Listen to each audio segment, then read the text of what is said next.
6 digits glow on the microwave in a dark kitchen, and your thumb is already reaching for the door before you even think about it. That is a better place to begin with it than any prophecy chart, because this thing does not first show up in world events. It shows up in reflex. You were taught to watch for it out there, a system, a symbol, a threat arriving later. But revelation does not sound like that when you slow down and listen. In chapter 13, verse 18, it says, "Here is wisdom. Let him that hath understanding calculate the number." Calculate. That is not panic language. That is instruction. And then it adds one more line people rush past. For it is the number of a man. Now ask the question nobody likes to ask. If every age keeps naming a new villain, and every age keeps missing, what if the mistake is built into the way you were told to read the passage? What if the warning was never aimed at tomorrow's machinery, but at something already moving through your body, through your choices, through the habits that answer before your conscience does? And why does the text mark two places so carefully? The forehead and the right hand. Why those? Why not the chest, the back, the mouth? Scripture is precise when it wants you to notice something. It is attached to thought and action, inner rule and outward deed. That is where the trail begins. If this pattern is starting to click, subscribe and stay with me, because the next clue is hiding in the organ behind your forehead. That organ behind your forehead has a name, and once you hear it, the verse stops sounding vague. It is the prefrontal cortex.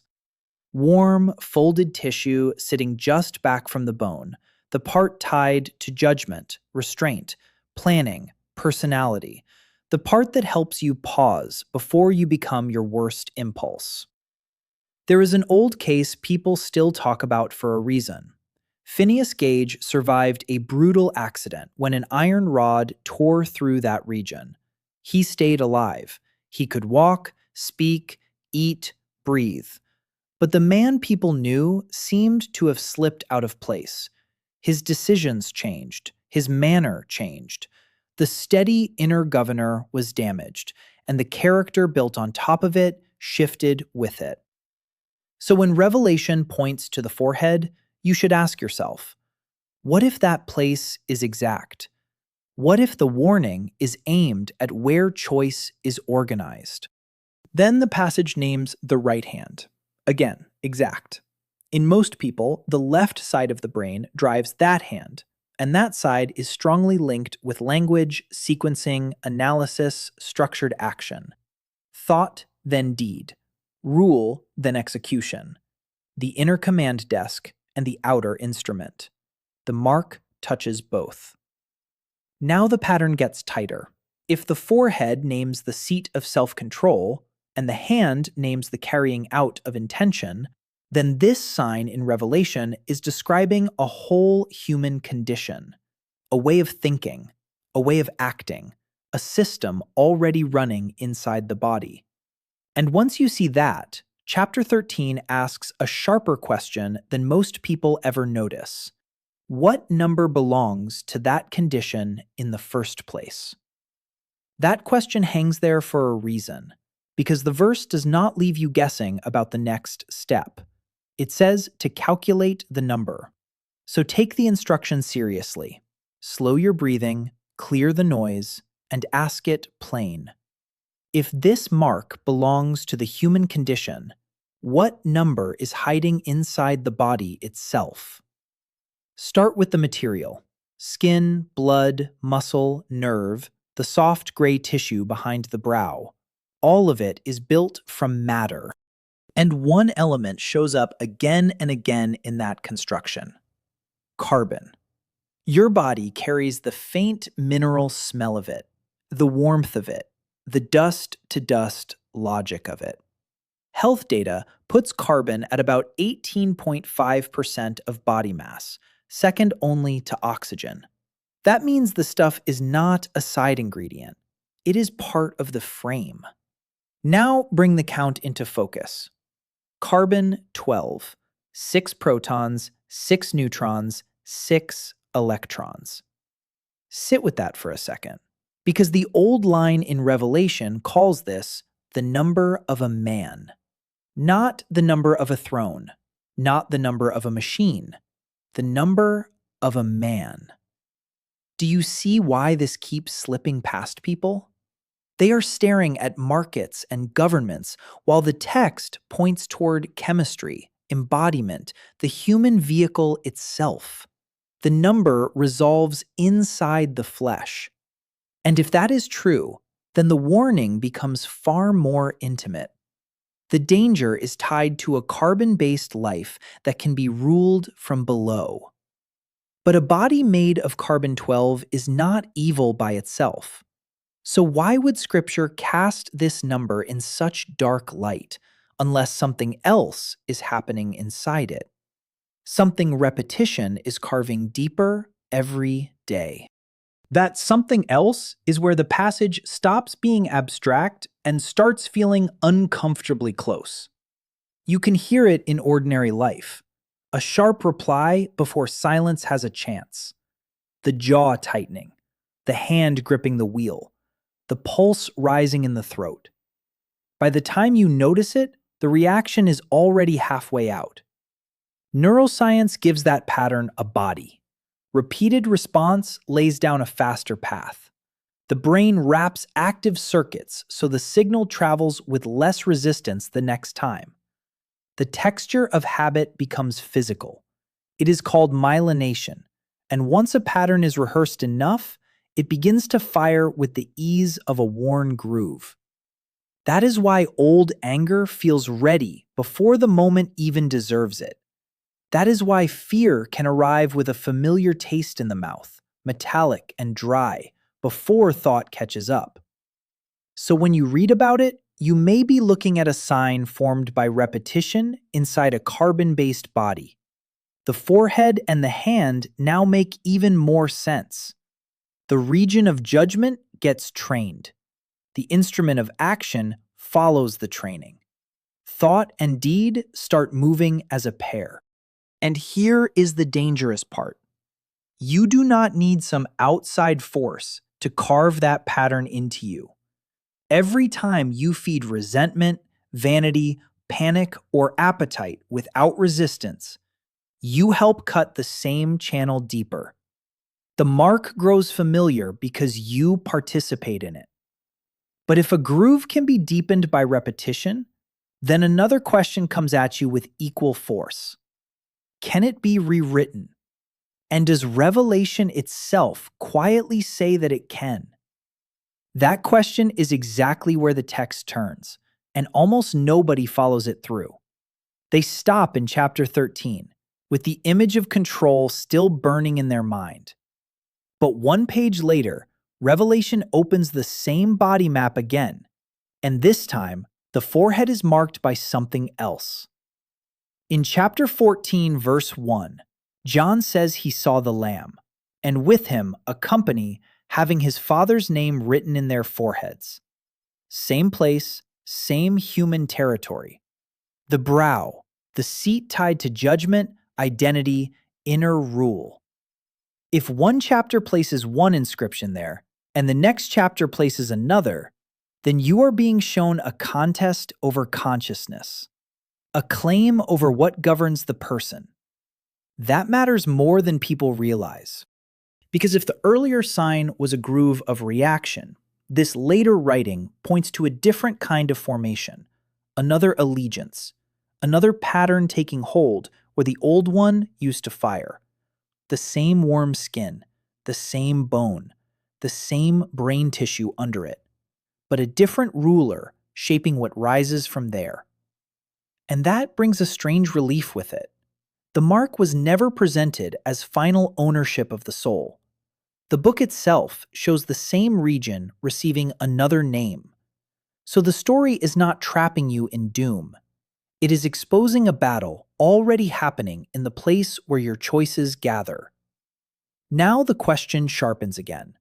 If one inscription is formed by repetition, then how is the other one formed? What practice writes a different law into the same forehead? And why did Jesus speak in another place about the eye becoming single? That line about the single eye is not a stray religious phrase. It belongs here. In Matthew, Jesus says, "If thine eye be single, thy whole body shall be full of light." Read that beside the forehead language, and a pattern starts to emerge.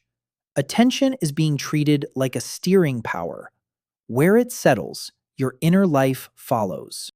Think about how the old groove works. Your focus gets captured, then your body joins it. A memory flashes, your chest tightens, an insult lands, heat rises in the face, a fear appears, and the mind starts building pictures around it. The hand follows soon enough. A message sent too fast, a purchase made to soothe, a gesture that serves the same old script. That is how this sign keeps renewing itself. It feeds on scattered attention. So, what would the opposite look like? A gathered mind, a steadier gaze inward, the same forehead that once carried confusion, learning to hold stillness long enough for another pattern to form. This is why the old spiritual traditions kept returning to watchfulness, not as decoration, as training. And now it becomes less like a code hidden in the world and more like a rule running through your day. Whatever rules your attention begins shaping your reactions, and those reactions keep pressing their stamp into thought and deed. The battle is quiet, close, and constant. Which raises the next hard question. If this whole struggle is being written through attention, why did so many readers spend centuries hunting the beast in emperors and public enemies instead of seeing the pattern in themselves? The answer is uncomfortable, but it fits the pattern perfectly. You will always prefer a monster you can point at over a pattern you have to confess. A tyrant out there lets you feel clean in here. That is why people keep pushing this sign onto public villains, famous rulers, and whatever force happens to frighten their generation most. Even the old readings around Nero show the instinct. Yes, early believers used number play to connect the passage to power in their own world. That much is real.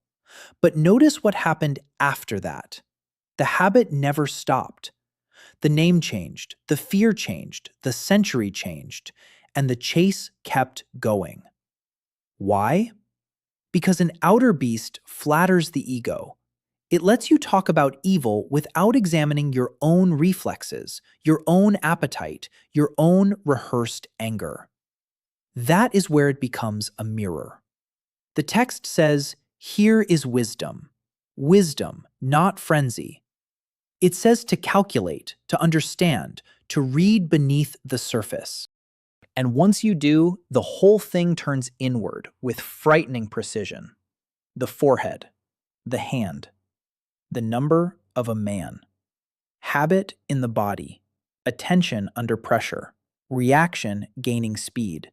So the prophecy survives every failed prediction because it was never exhausted by any one emperor. The same pattern can wear political clothing, social clothing, personal clothing. But its nearest address is always much closer than the news. It lives where your next impulse rises. And if so, the real test is not whether you can spot the beast in history. It is whether you can catch it in yourself at the exact moment it begins to move. That exact moment is where the whole reading becomes personal. You do not catch this pattern only in doctrine. You catch it in the half second before speech hardens, before the fingers answer, before the face closes. It announces itself as pressure, a tightening behind the eyes, a hot wave in the chest, a sentence forming too fast. And this is why the old symbol of the forehead matters so much. The prefrontal cortex was already our clue. That region helps you pause, weigh, restrain, choose. When stress surges, that higher control can get shoved aside by older, faster systems. You feel it as being carried. You know better, and still the old pathway grabs the wheel. The mark works in that gap. So the real battlefield is smaller than people think. It is not somewhere far away in history first. It is right there, in the instant when attention can either lock onto the trigger or stay free of it. If your focus fuses with the reaction, the hand soon follows. Words go out. Habits renew themselves. The groove deepens again. This is why the prophecy keeps surviving every century. It is describing a structure of fallen human behavior that can wear 1,000 costumes and still remain the same underneath. The number stays with the body. The pressure stays with the nerves. The choice keeps arriving in ordinary moments. But there is one more piece that makes this even sharper. Scripture does not only describe the forehead as a place where something is written, it treats it like a place where something can be seen. And if that is true, the final step is not theory at all. It is practice. Practice is exactly where this leaves the realm of argument and enters the body.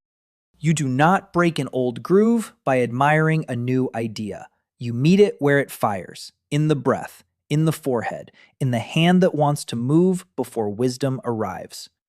So try the scene in plain terms. A quiet room, the low hum of the house at night, the air cooling on your face. Sit down and let the spine settle. Close your eyes. Bring your attention to the space between the brows, the same region this whole pattern has kept circling. Not to force a vision, not to chase a feeling, just to hold the mind in one place long enough to see what usually runs unseen. Then watch what rises. Restlessness, fragments of old conversations, itches, plans, irritations, tiny urges to quit. This is where the mark shows its texture. The habit mind wants movement, noise, reaction. It wants the old loop. And when you do not feed it, something important happens. You begin to notice that the impulse and the self are not the same thing. The pressure is real, but it is not the throne. That matters because the carbon body is still here. The old pathways remain. The number has not vanished from matter, but your relationship to it can change. This is how another inscription begins. By sustained attention, by restraint, by refusing to let every inner signal become an outward act. And once you feel that gap open, even for a few seconds, one final question comes into view. If the struggle has always been this near, what does revelation sound like when you hear it as a daily test instead of a future event? Heard that way, revelation stops sounding like a poster for panic and starts sounding like an X-ray of daily life. It is no longer waiting at the edge of history like a stamp in some future line. It is present whenever the body made of carbon-12 runs ahead of the soul, whenever the old circuit fires, whenever the hand obeys the first command that rises from below. And the answer is not fantasy. It is vigilance. In the next sharp moment, when the breath shortens and the face warms and the familiar sentence rushes to your mouth, that is the unveiling. That is where "here is wisdom" becomes real. You feel the pressure, and for one clean instant, you do not sign your name to it. The forehead holds. The hand stays still.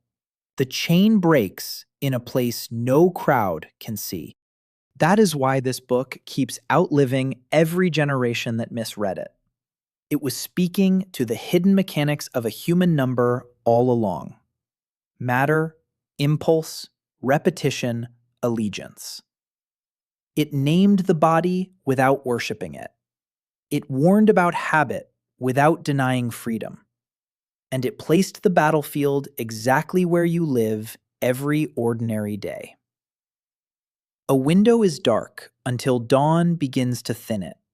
First, the glass looks black, then charcoal, then a quiet gray. Nothing in the room has changed shape, but everything is easier to recognize. And that may be the truest final image for this mystery. The same hand on the table, the same forehead under the skin, the same morning air, with a different thing in command.